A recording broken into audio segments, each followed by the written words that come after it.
예수님께서 산에 올라가셔서 제자들과 무리들에게 이제 8가지 복을 말씀을 해주셨는데, 오늘은 그 세 번째 복이 되겠습니다. 5절인데, 온유한 자는 복이 있나니 저희가 땅을 기업으로 받을 것이며, 짧은 한 절이지만 어떤 사람이 복 있는 사람이냐에 대해서 말씀해주고 있는 귀한 본문이 되겠습니다. 온유한 자, 온유하다고 하면 여러분들은 어떤 생각이 드시지요? 온유하다, 저 사람은 참 온유하다 그러면 그렇게 썩 좋아하는 말은 아니라는 생각이 듭니다. 온유하다 그러면 이 온유하다는 것이 그저 따뜻하고 부드럽고 온순하고 예를 들어서 이런 그 문자적인 뜻으로 본다면 어떻게 보면 큰 소리 칠 줄도 모르고 화를 낼 줄도 모르고 늘 양보만 하는, 그저 부드럽긴 하지만 유약한 사람, 이런 생각이 들 수가 있습니다. 그러니까 요즘 시대가 어떤 시대지요? 약한 자는 항상 강한 자의 먹이가 될 수밖에 없고, 강자가 늘 갑이 되는 이런 사회입니다. 그러다 보니 사람들은 수단과 방법을 가리지 않고 그저 강한 자가 되려고 하고, 또 힘 있는 자가 되려고 이렇게 몸부림을 치는데, 그런 시대를 지금 살아가고 있는데 온유한 자가 되라고 하니까 별로 사람들이 이 말씀을 썩 좋아하지 않을 수도 있다. 그래서 이 온유한 자가 갖는 뜻이 무엇인지, 그렇지만 오늘 말씀에서는 온유한 자가 복이 있다 하셨으니까 온유한 자가 어떤 사람이냐, 정확하게 우리가 생각하는 거하고 또 성경에서 말씀해 주시는 온유한 자가 누구인지를 잠깐 보려고 합니다. 먼저 이 온유한 사람이다, 이 성경에서 말하는 헬라어 원어에서는 이 온유한 자를 뭐라고, 온유함이라는 말을 어떻게 표현을 했느냐 하면 이 프라우스라고 하는 말을 썼어요. 프라우스. 이 프라우스라고 하는 말은 몇 가지 뜻을 가지고 있는데 아주 중요한 대표적인 뜻이 뭐냐 하면 이 자기 힘을 통제할 줄 아는 능력을 의미합니다. 그러니까 이 프라우스라고 하는 말이 이 사나운 짐승을 잘 길들일 때 사용했던 단어입니다. 그러니까 사나운 짐승이 잘 길들여져서 주인에게 잘 순종하면, 그러면 요런 잘 길들여진 짐승을 온유해졌다, 이렇게 표현을 합니다. 우리가 서커스 하는 거를 보면 그런 사자를 잘 길들여 가지고 이 조련사가 막대기 하나로도 이리 데리고 갔다가 저리 데리고 갔다가 제주도 넘게 했다가 이렇게 하죠. 그것이 이 사자가 조련사에게 잘 길들여진 것, 그래서 요때 사용하는 말이 온유해졌다, 사자가 온유해졌다, 이런 말을 씁니다. 우리 성도가 성령님에 의해서 하나님이 쓰실 수 있도록, 그러니까 하나님이 마음대로 쓰실 수 있도록 잘 길들여졌다, 이러한 성도가 어떤 성도냐 하면은 온유한 성도라고 하는 거지요. 성령의 사람들, 성령 충만한 사람들이 맺어야 될 성령의 9가지 열매가 나옵니다. 갈라디아서 5장 보면, 거기 보면 9가지 열매가 나오는데, 그 중에 저 뒷부분에 가서 보면 사랑과 희락과 화평과 인내, 자비, 양성, 충성, 온유, 절제 쭉 나오는데, 그 뒷부분에 가서 보면 온유가 나오죠. 온유. 성령의 열매 중에, 성도가 맺어야 될 성령의 9가지 열매 중에 온유의 열매가 나와요. 온유의 열매.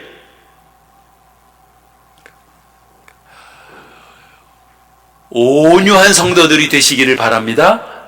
온유한 성도들. 이 아멘을 잘 안 하시는데, 온유가 굉장히 좋은 겁니다. 온유의 열매를 맺은 사람이 땅을 기업으로 받게 되고, 한마디로 행복한 삶을 살게 된다 하는 것을 오늘 마태복음 5장 5절에서 말씀을 해주시는 거예요. 우리 생각은 좀 이렇게 동의가 안 되더라도 하나님이 그렇다 말씀하셨으면 그런 줄로 믿습니다. 아멘. 예. 온유한 자들이 되시기를 주님의 이름으로 축원합니다. 잘 말씀으로 길을 들여진 성도가 온유한 성도다 하는 것이고, 또 한 가지는 하나님 앞에 복종하며 끝까지 하나님을 신뢰하는 태도를 갖는 것. 온유한 자입니다.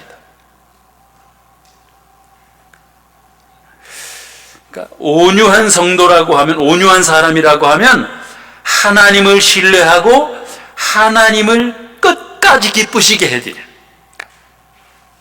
하나님을 신뢰하며 하나님을 끝까지 기쁘시게 해드리는 이러한 성도가 온유한 성도라고 하는 거예요. 이제 그 단어에 담긴 뜻을 제가 말씀을 드렸습니다. 그러니까 우리가 생각하는 온유와는 좀 다르구나 하는 것을 알 수가 있습니다. 자, 그러면 우리가 온유한 성도인지 온유하지 못한지를 어떻게 알 수 있느냐? 여러분 온유하신가요? 이렇게 질문을 드렸을 때, 예, 저 온유합니다, 이렇게 말씀하실 수도 있고, 나는 좀 온유하지 못합니다, 이렇게 말씀하실 수도 있는데, 그런 내 생각을 지금 여쭙는 것이 아니라 성경에서 말씀하시는 온유한 자냐, 온유한 자들이 되라고, 온유한 성도들이 되라고 말씀을 드렸을 때 아멘 하셨는데, 그러면 어떤 성도가 온유한 성도냐는 거지.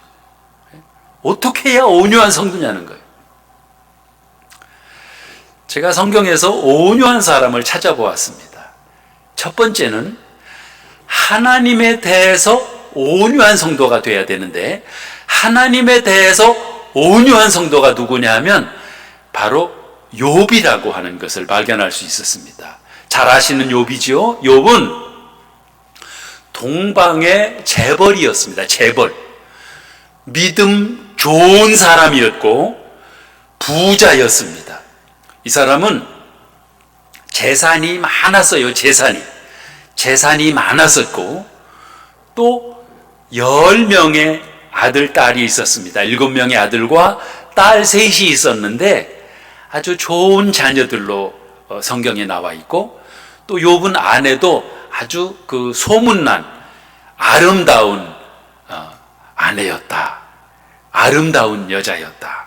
성경에서 특별히 욥의 딸들도, 욥기 쭉 보면 욥의 딸들도 아름다운 딸들로, 예쁜 딸들로 이렇게 나와요. 그래서 성경에서도 왜 예쁘다고 그럴까?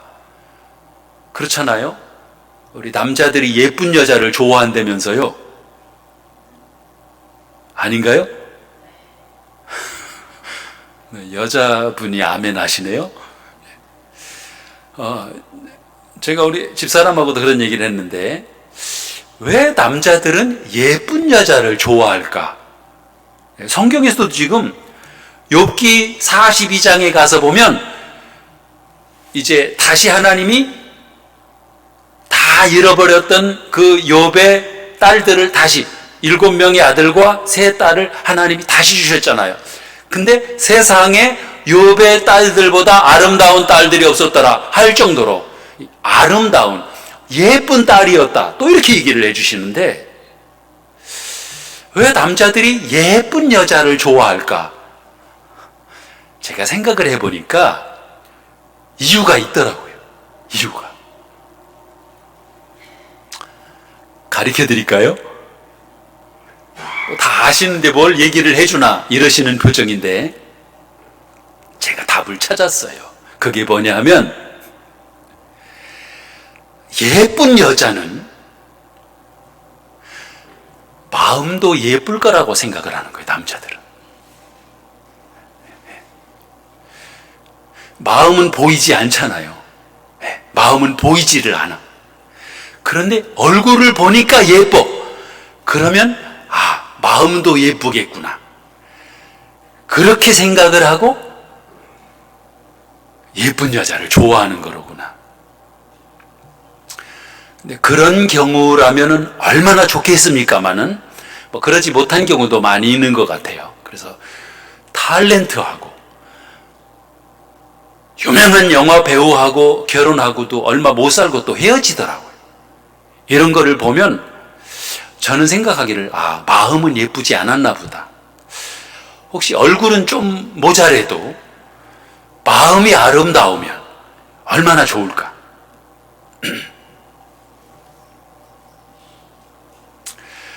욥의 부인도 세상에서 굉장히 아름다운 여자였다고 성경에 나오고요.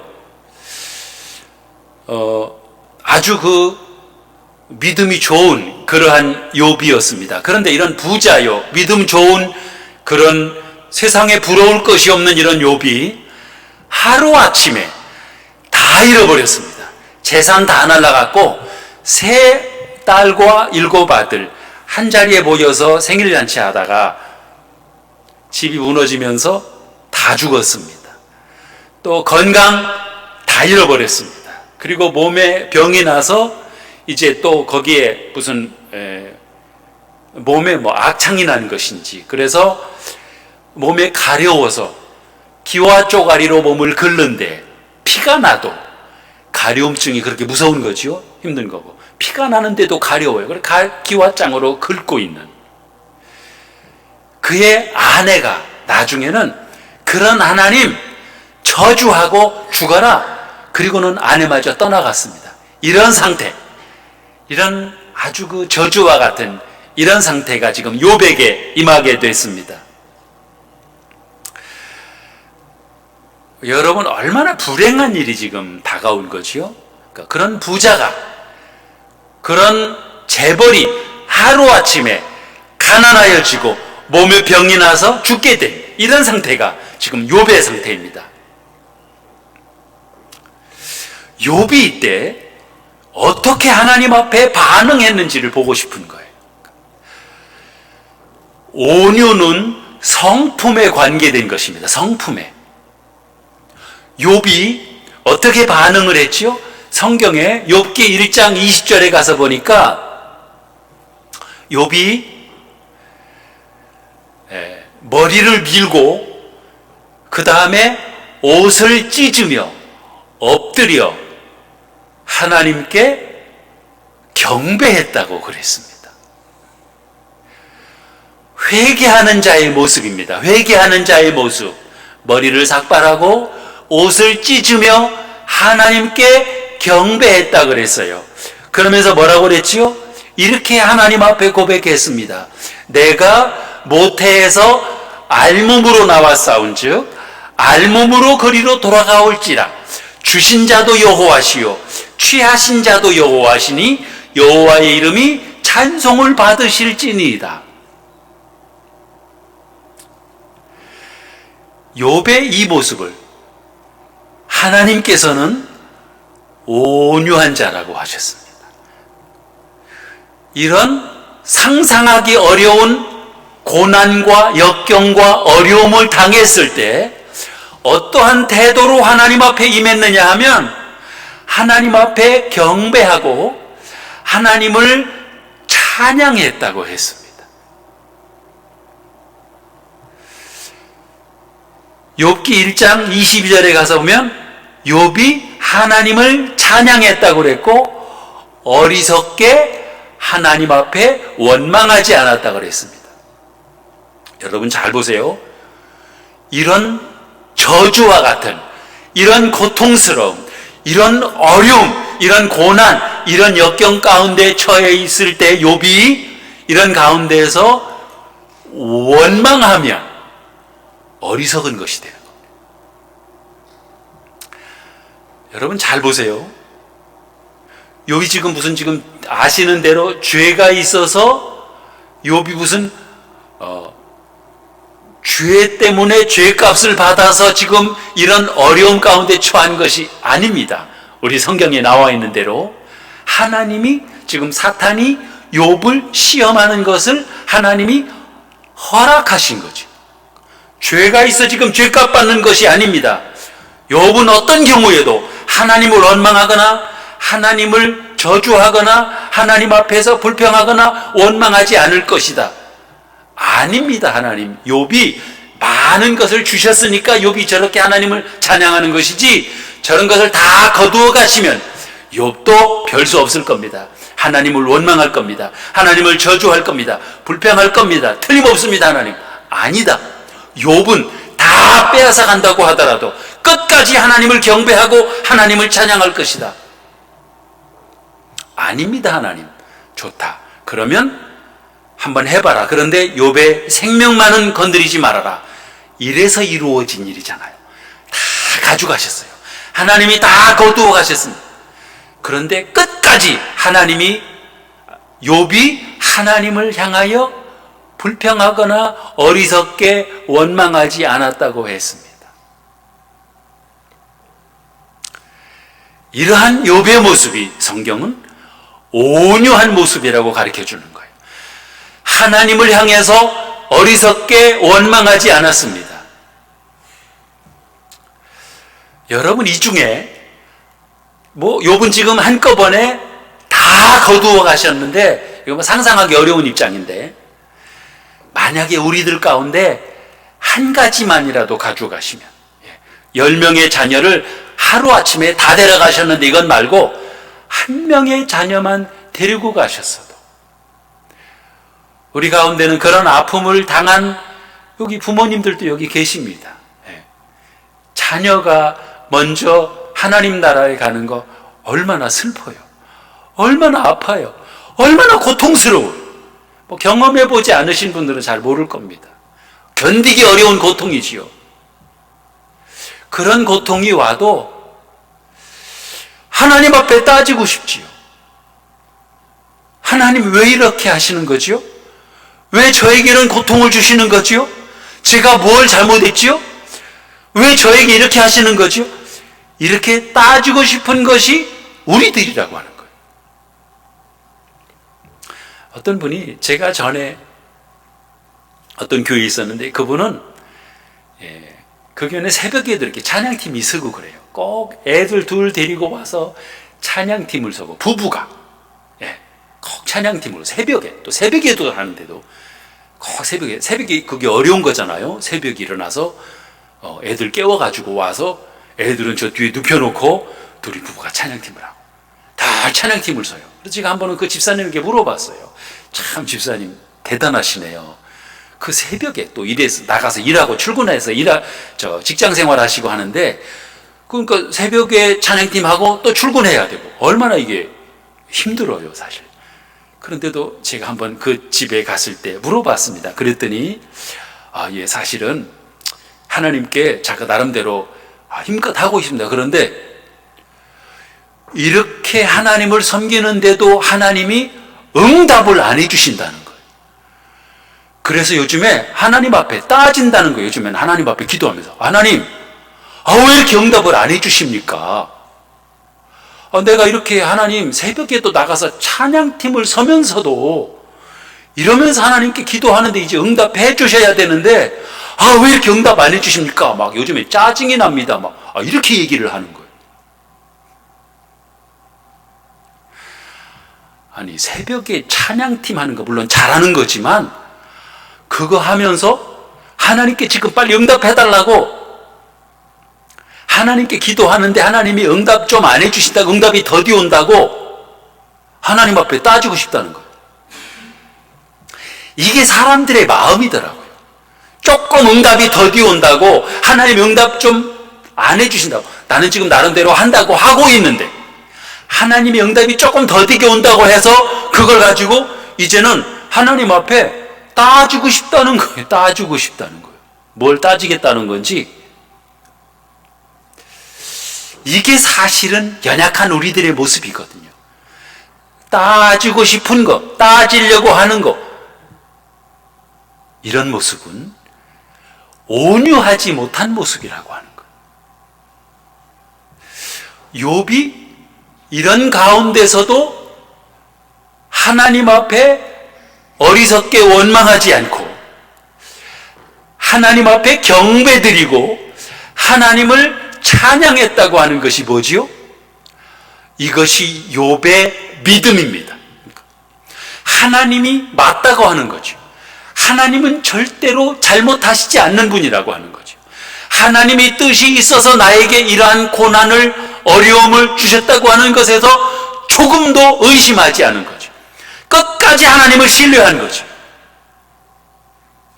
이게 욥의 믿음인데, 하나님 앞에서 이런 모습이 이런 모습이 무엇이냐고 하면, 이런 모습이 이것이 온유한 모습이라고 하는 거예요. 온유는 성품에서 오는 거라고 했습니다. 성품. 그러니까 하나님에 대해서도 어떤 경우에도 불평하지 않고, 어떤 경우에도 원망하지 않고, 어떤 경우에도 하나님 앞에 따지려고 하지 않고. 왜? 이것이 하나님에 대한 신뢰입니다. 그러니까 하나님을 100% 신뢰하기 때문에 따질 것도 없는 거예요. 뭐 물어볼 것도 없는 거예요. 의심할 것도 없는 거예요. 왜? 하나님은 100% 오르시기 때문에. 하나님을 100% 신뢰하기 때문에. 여러분 그렇게 하실 수 있으십니까? 조금만 응답이 더디어도, 하나님이 더디게 응답해 주셔도 따지려고 하는 거. 하나님, 어떤 분은 그래요. 하나님 왜 이러십니까? 그러면 이게 온유하지 못한 모습이에요. 온유하지 못한 것. 그러니까 하나님에 대한 신뢰가 부족한 거예요. 불안한 거예요. 응답이 조금만 더디 와도 불안해지는 거예요. 하나님이 왜 이러시지? 그래도 하나님을 믿는다고 하는 자체는 그래도 괜찮은 거지만 믿음이 부족한 거지. 의심하는 거지.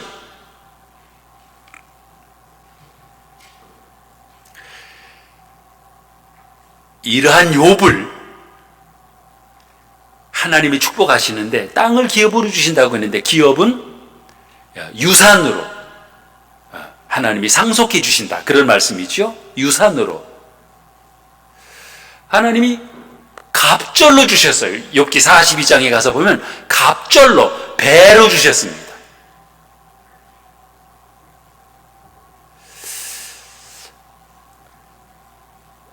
욥은 그러니까 하나님께 대해서, 하나님 앞에 대해서 온유한 욥이었습니다. 하나님께 대해서 온유한 자. 그랬을 때 하나님께서 갑절로 하나님이 욥을 채워주신 줄로 믿습니다. 우리 하나님 앞에서 온유한 자들이 되시기를 주님의 이름으로 축원합니다. 그러면 하나님 앞에서는 좋습니다. 하나님 앞에 그렇게 하는데 사람들에 대해서는 어떠냐? 대개 집에서도 보면 남편이 온유하면, 부인이 온유하면 굉장히 복받은 자입니다. 행복은 성품에서 온다고 그러죠. 남편이 성공하는 것은 이건 능력에서 오는 거라고 그래요. 능력에서. 남편이 능력이 있으면 성공한다는 거예요. 그런데 그것이 부부간의 행복으로 연결이 잘 되지는 않습니다. 우리 남편은 능력은 있는데요. 근데 남편으로 좀 자상하진 못하고요. 좀 남편이 좀 이렇고요. 남편이 그러니까 그 온유함에 있어서는 부족하다 이거예요. 행복은, 부부의 행복은 어디서 오느냐? 성품에서 오는데, 온유한 성품을 가졌으면 행복할 수 있다고 하는 거예요. 이건 부인에게 있어서도 마찬가지고 남편에게 있어서도 그렇습니다. 그래서 가정 상담을 하는 전문가들은 그런 얘기를 해요. 부부가 행복하게 살려면 온유한 성품을 가진 자들이 행복하게 산다는 거예요. 그런데 참 묘하게도 다른 남편이 온유하면 그거는 사람들이 부러워한다는 거예요. 아우, 저 사람은 참 좋겠다. 저 남편은 참 온유하고 아내에 대해서 자상하고 온유해서 참 좋겠다. 이렇게 보는데 막상 자기 남편이 온유하면 또 거기서 이 사람이 만족할 줄 모른다고 그거를 우리 남편이 참 온유해서 좋다 이렇게 보려고 하는 것이 아니라 왠지 좀 남자답지 못하게 보이려고 하는 것 같고 왠지 좀 박력이 없는 것 같고 왠지 좀 소심한 것 같고 이렇게 본다고 하는 거예요. 너무 많은 걸 원하시지 말고 남편이 온유하면 이걸 소심하다고 보지 마시고 남편이 자상하고 남편이 참 준비성이 많고 남편이 꼼꼼하고 남편이 성품이 좋고 남편이 A형이고 그래서 참 좋아 이렇게 받아들여야지. 우리 남편이 성격은 좋아 법 없어도 살 사람이야 그런데 능력이 없어 이렇게 보는 거는 이게 욕심이라고 하는 거예요. 욕심이라고 하는 거예요. 왜냐하면 그럼 그렇게 말하는 자신은 모든 것을 다 갖추고 있어서 그렇게 요구하느냐? 그렇지도 못하다는 거죠. 근데 사람이 자신은 볼 줄 몰라. 자기도 부족해. 자기도 다 가지고 있지를 못해. 자기도 능력도 없고 자기도 온유하지도 못해. 성품이 썩 좋은 것도 아니야. 그러면서 남편에 대해서는 모든 것을 요구해. 사람들에게도 우리 남편은 이래. 우리 남편은 이게 부족해. 그렇게 얘기하지 말고 자신을 봐야 되는 거예요. 자신을. 그렇게 말하는 나 자신은 못 가지고 있는 게 뭐가 있나? 모든 걸 다 가지고 있나요? 아니잖아요. 그렇게 말하는 나 자신도 부족하게 있으면 내 자신의 부족한 것을 보면서 그걸 채우기 위해서 노력을 해야지. 이렇게 같이 맞춰가는 것이지 자기도 부족한 게 있으면서 상대방에게 부족한 것을 가지고 왜 너는 이게 없느냐 이렇게 얘기하면 그럼 그렇게 말하는 너는 왜 그게 없냐 이러다 보니까 서로 이게 다툼이 일어나는 거죠. 믿음의 성도는 없는 것을 보면서 너는 이게 없냐 이렇게 보지 않고 있는 것을 보면서 와 당신에게는 이게 있어서 참 좋다. 그러면 남편도 그럴 거 아니에요. 와 당신에게는 이게 있어서 참 좋다. 하나님은 공평하신 하나님은 모든 것을 한 사람에게 다 주시지 않았더라고요. 이 사람에게 이것도 주고 저것도 주고 그것도 주고 저것도 주고 이렇게 다 주시진 않았어요. 교회도 보니까 어떤 사람은 무용을 참 잘해요. 우리 교회에 그 올림픽 88 올림픽 때 성화 봉송했던 체조 선수 출신 여자 선생님이 있었어요. 진짜 무용을 잘해. 그래서 교회에서도 한 번씩 하면 사람들이 막 감동을 해. 감동을. 이게 사람인지 이게 아주 너무 몸에 유연해가지고. 그런데 그 사람은, 그 선생님은 무용만 잘해. 무용만. 다른 거는 그 선생님이 노래하는 거 한 번도 못 봤어. 노래하는 거. 노래는 못해요. 다른 거는 또 잘 못해. 이것도 잘 못하고 저것도 잘 못해. 근데 노래는 무용은 진짜 잘해요. 무용은. 다른 성도님들 보면 이거는 참 잘해. 근데 그분은 그것만 잘해. 다른 거는 또 잘 못해. 또 다른 분을 보면 이거는 잘해. 또 다른 거는 또 잘 못해. 이게 제가 발견한 거는 한 사람에게 모든 것을 다 주시지는 않았구나. 이 사람은 성격도 좋고, 이 사람은 이것도 잘하고, 이 사람은 저것도 잘하고, 이 사람은 그것도 잘하고, 이 사람은 그것도 잘하고, 이렇게 다 주시지를 않았다고 하는 거예요. 그러다 보니까 없는 거를 찾다 보면은 불행해지는 거예요. 있는 거를 찾다 보면 행복해지는 거예요. 야, 하나님이 이것도 주셨구나. 하나님이 내 아내에게 이것도 주셨구나. 하나님이 내 아내에게 저것도 주셨구나. 하나님이 우리 남편에게 이것도 주셨구나. 있는 거를 찾으면 너무 감사하고 너무 행복해지는 거죠. 온유한, 이게 바로 이렇게 내 남편에게, 내 아내에게 하나님이 주신 장점을 찾고 감사하는 모습이 무엇인가 봤더니 온유한 거예요. 온유한 것. 가정에서 온유한 것.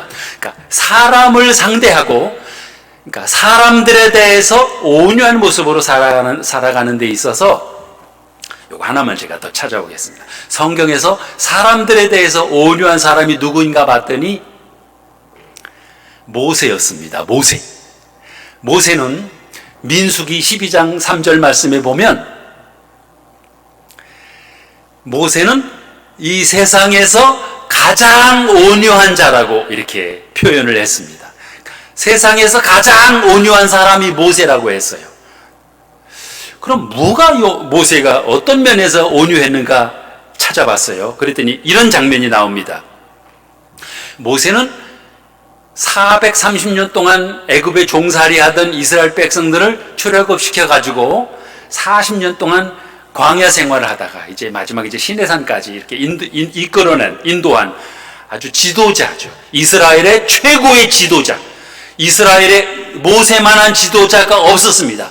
최고의 영웅이고 아주 그 모든 백성들의 존경받는 그런 지도자가 모세인데, 이 모세에게 누가 있었느냐 하면 모세 형과 누나가 있었지요. 아론과 훌이 있었는데, 아론은 이 형과 누나가 협력해가지고 일종의 반란을 일으킵니다. 뭐 이걸 구테타라고까지 표현을 하는데, 백성들을 선동해가지고 이제 이상한 혁명을 일으키는 거. 일종의 보면 어떤 일이냐, 특별히 미리암을 내세워가 미리암이죠. 미리암이 모세 누나가 뭘 가지고 지금 모세에게 반란을 일으켰느냐 하면, 모세가 구수의 여인을 데리고 산다고 하는 거예요. 이 일종의 흑인입니다. 이 이방 여인, 하나님의 선지자, 지도자라고 하는 사람이 이 구수의 사람, 이 흑인 여인을 데리고 사는 것에 대해서 이것이 지도자답지 못하다. 이게 지금 언제 얘기인지, 모세가 지금 결혼한 지 40년이 지나는데 그걸 가지고 지금 첫 번째 문제 삼고, 두 번째는 너만 하나님의 지도자냐 이거. 왜 모세 너만 선지자냐, 너만 지도자냐? 우리도 지도자다. 하나님이 우리에게도 말씀하셨고 하나님이 우리도 하나님의 음성을 듣고 있다. 왜 너만 지도자냐? 굉장한 반란을 일으킨 겁니다. 백성들을 선동하면서 이런 일이 이루어졌을 때 이건 모세에게 있어서 아주 치명적인 그리고 굉장한 어려움을 준 사건이라고 볼 수 있습니다. 그런데 여기에 대해서 모세가 어떻게 대처했느냐, 이런 반란을 일으킨 형 아론과 누나 미리암에 대해서 어떻게 대처했느냐 하면 아무런 반응을 보이지 않았습니다. 묵묵히 하나님 앞에 기도하면서 하나님께서 해결해 주시기를 기도했습니다. 어떻게 보면 찾아가서 따질 수 있잖아요. 아니 형이 나한테 그럴 수 있습니까? 아니 누나가 나한테 그렇게, 그럼 얘기를 하지. 얘기를 왜 이렇게 백성들을 선동해가지고 이런 문제를 일으키고 이렇게 반란을 일으키는 거는 이건 적절하지 않습니다. 가만둘 수 없습니다 하고 보복을 하든지 잡아 넣든지 아니면은 여기에 대해서 해명을 하든지 여기에 대해서 어떤 대처를 처할 수 있는데, 근데 성경에 보면 여기에 대해서 모세가 아무런 대응을 하지 않습니다. 무능하다고 보일 정도로 여기에 대해서 대처하지 않고 묵묵히 하나님 앞에 기도하면서 하나님께서 해결해 주시기를 기도하고 있습니다.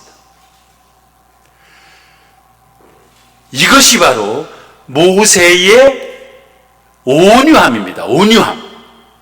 모세가 뭐 해결하려고 찾아가고 이걸 막 해명하려고 그러고 이거를 문제를 다시 바로 잡으려고 그러고 아니면은 이거를 지금 보복한다든지 아니면 아론과 미리암을 잡아 넣는다든지 이런 대처를 하지를 않았어요. 찾아가서 따지지도 않았습니다. 그럴 수 있습니다. 그럴 수 있습니까, 형님이? 아니, 이런 일이 있을 수 있습니까? 가서 따지거나 얘기하지 않았습니다. 우린 무슨 일이 생기면 어떻게 하죠? 기도하는 사람이라고 하면서도 무슨 일이 생기면 찾아가서 따져야 돼, 이걸. 무슨 일이 생기면 그 사람이 보기 싫어. 그래서 그 사람하고 상대하고 싶지 않아. 그래서 어떤 교회에 그런 일이 있더라고요. 그 사람 보기 싫어가지고 교회 들어올 때 다른 문으로 들어온대. 다른 문으로. 왜? 그 사람 만나고 싶지 않아가지고. 그 사람 마주하고 싶지 않아서 다른 문으로 들어온대. 어떻게 보면 뭐 그럴 수 있겠다 생각할 수 있어요. 왜? 때로는 싫은 사람도 있으니까 사람이 살다 보면. 그런데 오늘 말씀을 보면서 발견한 것은 이것은 사람에 대해서 온유한 성품이 아니로구나. 사람 상대하고 사람 해명하려고 그러고 사람에 찾아가서 따지려고 그러고 사람에게 보복하려고 그러고 내가 막 하려고 하는 것, 이것은 온유한 것이 아니네요. 온유한 모습은 무엇이냐 하면 내가 하려고 하지 않고 하나님이 해결해 주시기를 기다리고 묵묵히 하나님께 기도하는 것이, 이것이 바로 온유한 성품이란 거예요.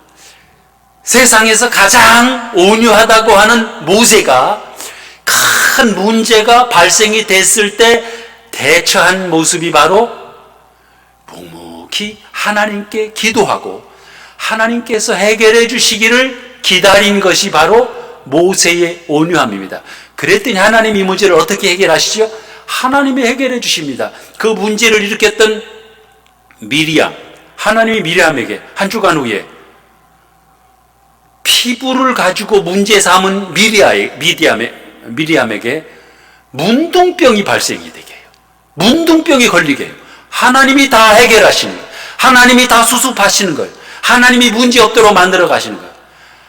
모세의 방법이 맞구나. 이것이 바로 성경에서 말하는 세상에서 가장 온유하다고 하는 모세의, 뭐가 온유했다고 하는 것이죠? 큰 문제가 발생했을 때 문제를 해결하는 방법이 달랐구나. 사람들에 대해서 자신을 대적하고 자신에 대해서 욕하고 자신을 비방하고 나를 힘들게 하는, 가장 어렵게 하는 거죠, 나를. 이런 사람들에 대해서 모세가 어떻게 대처했느냐? 모세의 방법이 온유한 방법이었다고 하는 거예요. 여러분, 믿음이 좋다고 하는 여러분들, 믿음의 사람이라고 하는 여러분들, 하나님을 신뢰한다고 하는 여러분들, 어떻게 해결하시죠? 조금만 무슨 일이 생기면 가만히 못 있죠. 우리는 가서 따져야 돼. 밝혀야 돼. 이 문제를 내가 다 해결하려고 그래. 내 스스로 모든 문제를 해결하려고 해. 하나님이 도와주실 일이 없어요. 하나님이. 왜? 내가 다 해야 되니까. 내가 다 해야 되잖아요. 기도했으면 그 다음에 하나님이 일을 해결하시도록 나는 기다리고 참고 인내하며 하나님 앞에서 하나님이 일하시길 기다려야 되는데, 많은 경우에 보면 나는 내가 다 하려고 하는 거예요. 하나님이 일하시게, 하나님의 일하시기를 기다리고 믿고 참고 기다리는 것이 아니라 내가 다 하려고 하는 거예요. 내가 해야 돼. 이것이 온유하지 못한 거예요.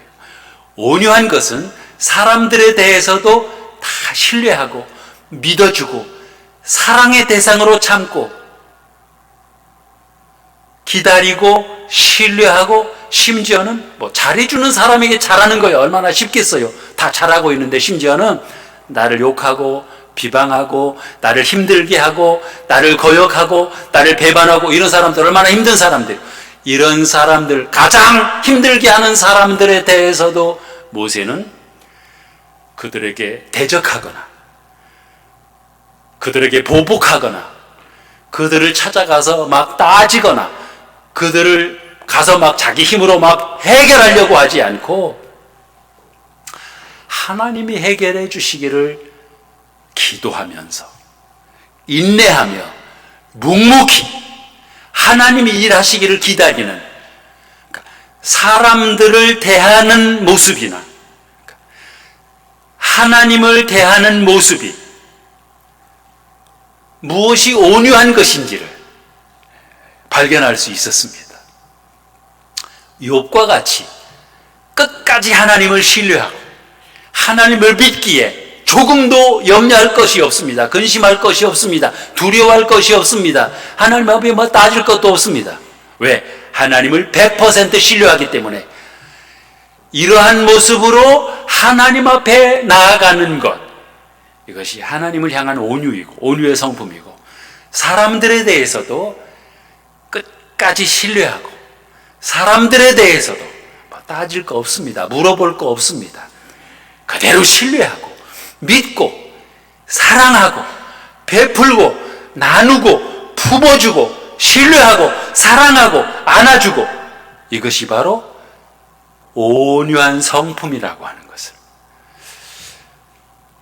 오늘 성경에서 우리에게 가르쳐주고 있습니다.